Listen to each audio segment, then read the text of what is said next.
Hello, welcome to the EagleSix test video. Today we're going to be testing this Tokyo Marine Devgru, and this one has got a level 10 build on it, so that's basically everything. The custom Sigma trigger on there, so the black colour.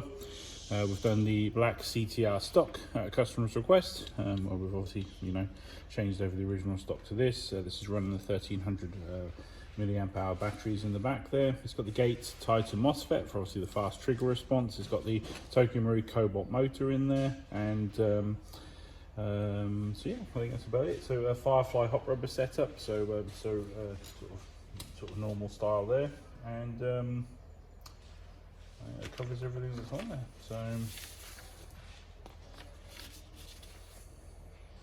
I mean, it's obviously with a level 10 in itself, there's obviously quite a lot of parts going in there. So yeah, it's obviously quite a big build, but we're just going to test it now just to make sure everything's happy. It chronoed at 341 on 0.2s, so it's nice and safe, but we'd recommend sort of using 3.2 ammo or 3s for this particular build.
Rounds in quick succession. So there you go, all tested. So hopefully everything you wanted in the build, and I hope you enjoy it. Any problems, let us know. But thank you very much.